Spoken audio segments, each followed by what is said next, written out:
Prezados irmãos, boa noite a todos. Que a paz de Deus e de Jesus se faça presente junto a nós. Neste momento, pedimos a concentração de todos para darmos início aos trabalhos, pedindo permissão e amparo a Deus, nosso Pai, ao Divino Mestre Jesus, ao nosso mentor espiritual Allan Kardec e à espiritualidade trabalhadora da casa. Deus, guia-nos por entre as trevas, ilumina nosso caminho, dá-nos forças para caminhar pelo estreito caminho da salvação. Orienta-nos para que não nos julguemos nem pior nem melhor que ninguém. Que nenhuma injustiça nos faça injusto. Que as gratidões não nos tornem ingratos. Que nenhuma maldade que venhamos receber nos faça mal. Que possamos, meu Deus, preferir receber todas as injustiças e maldades a fazer uma só. Ajuda-nos a servir, mesmo nos pequenos atos, e auxilia-nos a vencer o egoísmo de querer ser servido. Ó meu Deus, que sejamos felizes, servindo com amor, sem contudo esquecer de fazer a felicidade de outros. Faze de nossa vida um luminoso reflexo de sua luz. Obrigado, meu Deus, e assim seja. Que assim seja.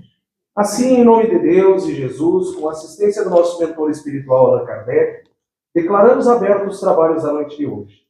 Podemos nos desconcentrar para receber a exposição doutrinária que será ministrada pela nossa irmã Lúcia. Deus abençoe. Assim seja. Boa noite, meus irmãos. Nesta noite maravilhosa, fria. Espera aí que eu levanto. Que Jesus esteja conosco, nos abençoando. Cada vez que eu chego aqui, eu agradeço. Agradeço por estar aqui. Nessa casa de luz, de paz. Agradeço a espiritualidade. E é assim que a gente deve fazer, né? Agradecer sempre. Tudo. Agradecer por tudo. Aliás, por tudo. Não só pelas coisas boas, como pelas coisas ruins, porque são ensinamentos. Por tudo.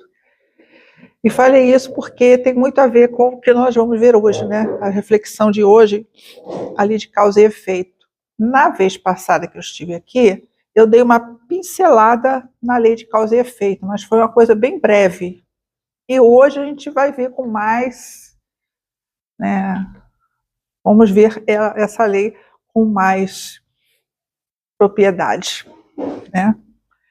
É uma das leis de Deus. A lei dos homens muda, né? Daqui a pouco tem uma lei, daqui a pouco tem uma emenda, tem isso, aquilo, daqui a pouco a lei muda, mas a lei de Deus não. É uma lei imutável, né? E essa lei é de Deus, causa e efeito. Também chamada de ação-reação. E aí que vem o karma.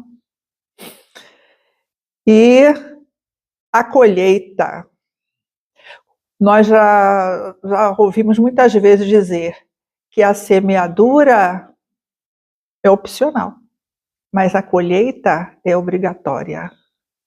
Então, aquilo que nós semeamos, nós vamos colher, cedo ou tarde.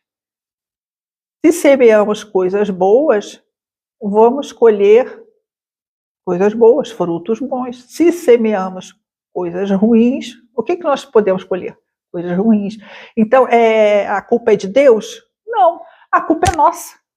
A culpa é nossa. Nós é que escolhemos pelo nosso livre-arbítrio colher essas coisas porque nós plantamos aquilo. Então, a semeadura é opcional, mas a colheita depois vai ter que ser obrigatória. Vai ter que colher aquilo que plantou. E não é punição.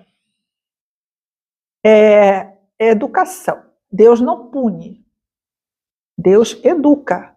De acordo com aquilo que a gente faz, a gente vai ter que pagar, mais cedo ou mais tarde. Às vezes até na própria encarnação.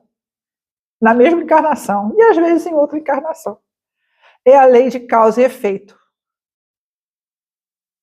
Por exemplo, vamos lá. A pessoa que é muito orgulhosa, humilha o próximo. O que pode acontecer com essa pessoa, um efeito possível. Essa foi a causa, o orgulho. E o efeito que pode acontecer? A pessoa reencarnar numa posição humilde. Então ela vai ter que aprender o quê? A humildade. Aquela pessoa que é avarenta, que não divide nada com ninguém, que é tudo para si,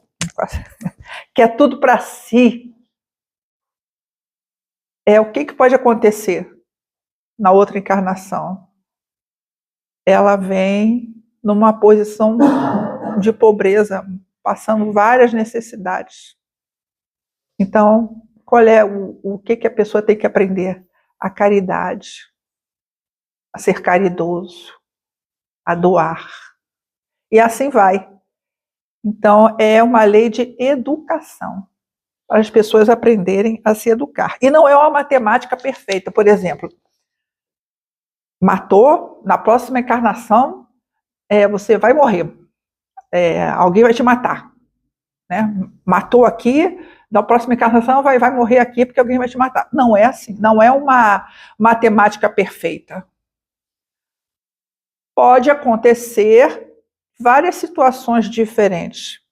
Por exemplo, o efeito vem para ensinar o que o espírito precisa aprender. Então, se depois dessa causa, uma causa ruim, o espírito já começou a se arrepender, já começou a fazer uma reforma íntima, o efeito pode ser diferente, pode ser muito amenizado. Pode ser diferente. André Luiz diz assim, em Ação e Reação, ele mostra que o mesmo erro pode gerar efeitos diferentes, dependendo da intenção e do nível de consciência. Então, o mesmo erro, para alguns acontece uma coisa, para outros é mais amenizado, ou vice-versa. Características, por exemplo, da lei de causa e efeito. Ela é individual. Ninguém vai pagar, vai resgatar a dívida do outro. É individual. É individual. Cada um responde pelo seu erro. É individual. É justa. É justa. Deus é justo. A lei é justa. E pode ser coletiva. Se um grupo cometeu um erro junto, uma causa junta, ela pode resgatar, esse grupo pode resgatar essa dívida coletivamente. Não é todo, mas, por exemplo, pode acontecer num acidente de avião, aí aquelas pessoas que estão ali podem resgatar uma mesma dívida todos juntos, porque em épocas passadas eles precisavam passar por aquele grupo ali. Então eles resgatam. Por exemplo, quem ainda não leu esse livro aqui, Desencarnações Coletivas. Esse livro aqui é muito bom. Ele é psicografado pelo espírito Jerônimo Mendonça. Alguém lembra de Jerônimo Mendonça? Jerônimo Mendonça é chamado o gigante deitado. Né? Ele teve uma encarnação exemplar, assim. Ele, cedo, ele nasceu em 1939. Cedo, ainda rapaz, ele começou com problemas nas pernas. Começou usando bengala. Daqui a pouco, muleta. Daqui a pouco, não adiantou, ele foi para cadeira de roda. Isso em pouco tempo. E depois não adiantou, ele ficou numa cama. Só mexia do pescoço para cima. Ele ficou imóvel. E ele ficou na cama. E a visão dele começou a falhar também. Ele e outras pessoas podiam pensar assim, poxa, estou inválido, não vou fazer mais nada da minha vida. Mas ele não. Ele era um escritor e expositor, um palestrante, mesmo deitado. Eu já falei dele aqui, mas é um exemplo que vale a pena ser repetido sempre. Jerônimo Mendonça. Ele nasceu em 1939, desencarnou em 1989, então foram 50 anos de muito trabalho na doutrina espírita, fazia palestras em várias partes do Brasil, levavam ele deitado naquela cama, deitado ele fazia a palestra dele, e tem mais, e ainda era engraçado, ainda contava piadas. Ele contava as piadas dele e ria. Não era uma pessoa amarga. Era um exemplo. E ele parou por aí? Não. Ele não parou por aí, não. Ele desencarnou e continuou trabalhando pela causa espírita. Tanto que esse livro aqui foi Pelo Espírito Jerônimo Mendonça. Lá do outro lado, ele continua trabalhando. E aqui nesse livro, voltando aqui para o livro todo é muito interessante. Fala sobre as desencarnações coletivas que as pessoas passam. E lá no capítulo 28, a página 226, fala sobre causa e efeito. Causa e efeito. E aí mostra o exemplo de uma boate lá na Argentina. E nós temos um exemplo aqui mais próximo de nós, né? Aquela Boate Kiss, aqui em Santa Maria, né? Que muitos jovens, não precisa nem citar o do lado da Argentina, daqui em Santa Maria, muitos jovens desencarnaram ali com aquela fumaça tóxica.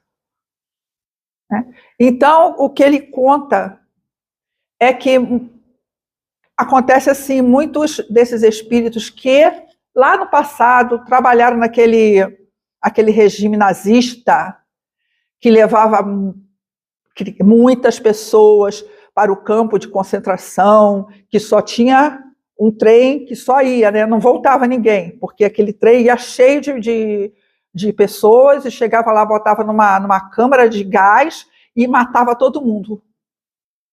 Todo mundo lembra disso, todo mundo pelo menos já ouviu falar disso. Isso aí a gente não pode esquecer, jamais. Então, esses espíritos que foram encarregados de fazer isso, eles chegam lá do outro lado e eles pedem para voltar e resgatar essa dívida, porque isso fica gravado. Então, aqueles espíritos, aquelas pessoas da boate, estavam resgatando uma dívida. Não foi à toa que eles morreram inalando aquela fumaça, aquele gás tóxico. E quem estava lá e não tinha nada a ver com isso? Foram intuídos a ir para lugares que podiam sair. Outros foram intuídos a não ir. Né? Teve até relatos de pessoas que falam que eu estava tudo certo para ir, mas na hora eu não fui. Aconteceu uma coisa, eu não fui, porque não era para ir, não era resgate daquela pessoa. Naquele circo do Rio de Janeiro, acho que foi em 1960 alguma coisa, que muita gente morreu queimada ali, também foi um resgate coletivo. Também, aquelas pessoas ali, elas estavam naquele circo romano, que matava muita gente, então pediram também. Então tem encarnações, tem resgates coletivos de muita gente que se junta, não é à toa, em determinado lugar, e acontece alguma coisa ali, essas pessoas têm o seu resgate. Aí até o outro falou assim, mas tantos jovens, as pessoas com a vida pela frente daquela boate, né? As pessoas estavam se formando, tinha perspectiva de vida, de formar família, de trabalhar. Eles não podiam resgatar isso de outra forma, trabalhando, não. Porque as coisas hoje em dia são mais rápidas. Nós estamos nos últimos dias, não os últimos dias da Terra, no nosso 24 horas, não. Mas é os últimos dias. É a última chance que nós temos aqui de resgatar muitos débitos. Então, foi melhor assim. Eles podem até, por exemplo, voltar agora, na mesma família, como filho, como neto, mas aí já não está mais, aquela dívida já está quitada. Geralmente, quando a gente encarna na mesma família, né? Como filho, como neto, mas para continuar. Então, é a justiça de Deus e a misericórdia de Deus. Sempre tem uma continuação. Vai um e vem outro. E nós, uma hora nós estamos aqui, outra hora nós estamos lá. Continuando o trabalho, depois a gente volta, e assim vai esse ciclo de idas e vindas. Quem pensa que só existe essa vida aqui, tem gente que fala assim, a vida é uma só. Realmente, a vida é uma só, com várias encarnações, né? Várias encarnações. A vida é uma só, com várias encarnações. Então, a gente tem que aproveitar muito cada encarnação para subir na escala espiritual, porque o nosso objetivo é a angelitude. Então, vamos crescer. Não é fatalismo. Não é fatalismo. Nós podemos plantar coisas boas para colher coisas boas. Nós até podemos ter algumas coisas para resgatar, mas se nós melhorarmos o nosso campo energético, se a gente fizer coisas boas, a gente pode modificar para melhor o que nós temos que passar. Sempre nós podemos melhorar. É a justiça de Deus, é a benevolência de Deus. Podemos melhorar, sim. A cada dia a gente pode melhorar o nosso karma, né? Então, crianças que nascem com limitações, pessoas boas que sofrem, poxa, mas fulano não merecia. Às vezes não é nem porque tem que resgatar alguma coisa. Tem espírito que pede para se purificar mais rápido, pede para nascer de determinada forma, para se purificar mais rápido. E por isso a gente não pode julgar ninguém, não. A pessoa é assim porque alguma coisa fez. Não, nem sempre é assim. Nem sempre é assim. Cada caso é um caso. Causa e efeito e livre-arbítrio. Deus nos deu liberdade de escolha. Por isso que diz, a gente pode modificar as coisas para melhor, para pior, né? Então, Deus nos deu a liberdade de escolha. É a causa. Eu escolho isso. É a causa. Agora, a consequência é o efeito. Então, causa e efeito. Plantamos hoje e colhemos amanhã. O que nós vamos colher? O que nós plantamos. Né?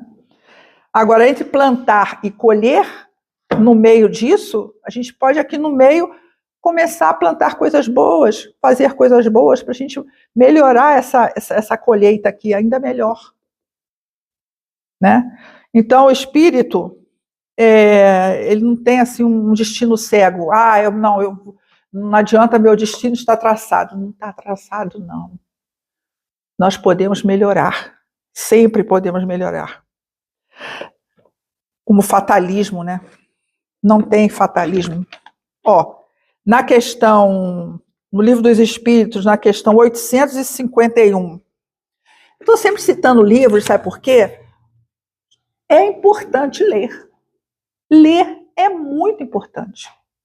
Porque lendo um pouquinho ali, lendo um pouquinho aqui, a gente vai abrindo a nossa mente, aprendendo mais um pouco, se instruindo mais. Então, é importante a leitura. Na questão 851, fatalidade. Aí a pergunta é: há uma fatalidade nos acontecimentos da vida? Segundo o sentido ligado a essa palavra, quer dizer, todos os acontecimentos são pré-determinados?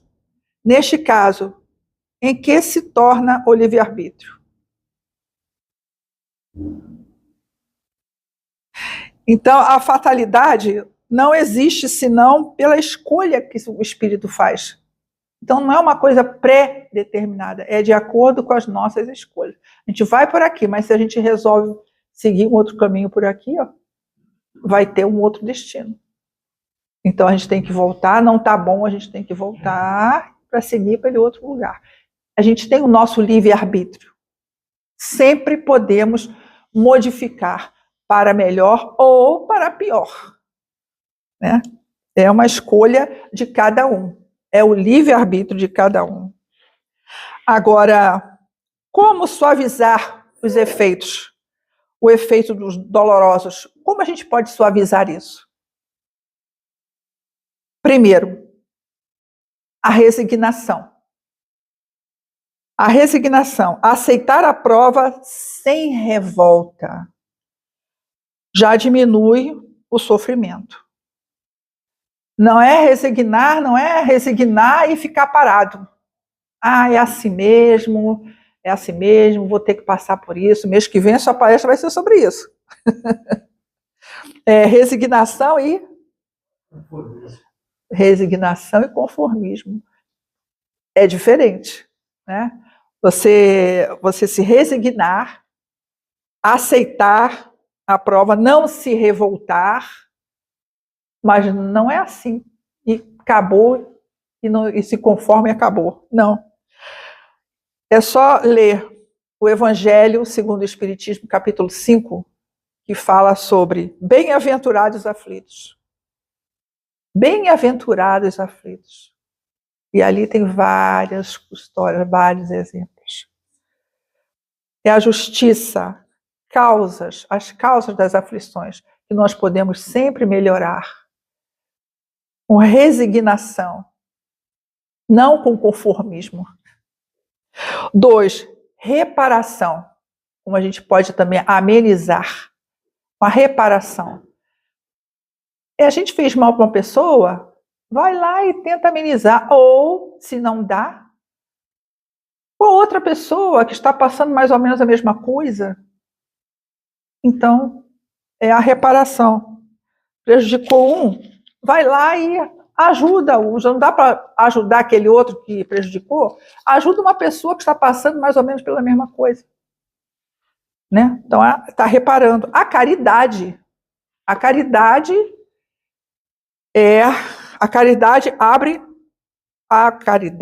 cobre a multidão de pecados. Então, é sempre tempo de fazer caridade. Uma palavra amiga, uma oração por quem está precisando. É a caridade. E 4, que é sempre falado aqui, geralmente sempre tem uma palestra sobre isso. A reforma íntima. Né? A reforma íntima é um tema que está sempre aqui na casa, porque é sempre necessário a gente falar sobre isso, a reforma íntima. Mudar, a gente tem que mudar por dentro, mudar os nossos conceitos, mudar o nosso pensamento, mudar muita coisa dentro de nós, fazer uma reforma íntima. Né? Joana de Ângeles resume: ninguém foge à lei, mas todos podem transformá-la através do amor. O amor é a lei maior. O amor pode amenizar muitas coisas. E com a reforma íntima, então, às vezes eu me discuto assim, comigo mesmo, falo assim, poxa, não sei o quê, poxa, isso que daqui a pouco fala assim, opa, peraí, lá se vai minha reforma íntima. Não, deixa eu voltar aqui, né? Senão minha reforma íntima vai para o espaço. Efeitos que viram causas novas. Como reagimos? é o que vira uma nova causa. Exemplo, se eu sofro uma injustiça, a gente sofre uma injustiça, a gente pode agir de duas formas. Primeiro,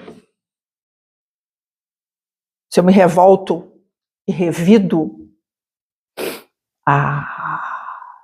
vai gerar uma nova causa negativa. Uma nova causa negativa. Agora, a mesma coisa, se eu perdoo e sigo, gera o quê? Uma causa positiva.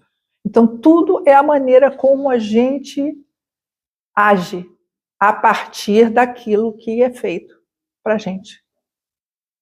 Você perdoa ou revida? Se revida, vai continuar esse jogo para outras encarnações. Agora, se esquece, perdoa, aí aquilo acaba ali. É isso que Jesus quis dizer, ó. A quem te bater numa face, oferece a outra. A quem te bater numa face, oferece a outra. Esse aqui é o lance de não revidar. É de perdoar e seguir. Ele está quebrando o ciclo de causa e efeito. Porque se acontece uma coisa e eu vou revidar, aquilo vai continuar. Mas se eu respiro fundo e esqueço, acabou ali. E é isso que precisamos fazer. Sempre. Para terminar, só um pensamento aqui. Somos autores da nossa própria história. O passado explica, mas não condena. Por quê? Porque podemos modificar isso. O presente é a chance de plantar melhor para colhermos paz no futuro. Então, agora no presente, nós temos a oportunidade de plantar coisas boas, de melhorar o nosso karma, de cuidar da nossa vida para o futuro, para colhermos frutos melhores. Então, aproveitemos essa encarnação o máximo que nós pudermos. Obrigada, que assim seja. Tivemos os ensinamentos que nos foram bem transmitidos pela nossa irmã Lúcia, que possamos meditar sobre o tema e que seja proveitoso para a nossa evolução espiritual. Prece de irradiação. Vamos elevar nosso pensamento a Deus, a Jesus e aos espíritos superiores desta casa, mentalizando nossos irmãos menos favorecidos, que não sabem ou não têm condições de orar, enviando energias de paz, amor, saúde e harmonia a todos aqueles que sofrem, nos asilos, presídios, hospitais, creches, orfanatos, e também para nossos lares, aos nossos inimigos de ontem e de hoje, e a todos os irmãos necessitados. Pedimos também pela fluidificação das águas, para que sejam sorvidas como medicamento para os nossos males físicos e espirituais, para despertar a bondade. Pai, amigo de todos nós, amparai-nos na caminhada. Quando nossos pés sangrarem e cansados nos sentirmos, não nos deixes implorar descanso, mas fazei presente em nossos corações o vosso amor, porque só assim serviremos esquecidos de nós. Pai, permiti aos vossos filhos pecadores a força de transformar as areias do desespero e os ventos das dores em coragem para vencer a longa estrada que nos espera. Senhor Deus, Criador incriado, uno e indivisível, fazei de cada ser que passou pelas vossas mãos imaculadas tochas luminosas para clarear os recantos escuros do ódio. Senhor, dentro de nós existe uma fagulha, mesmo minúscula, de bondade.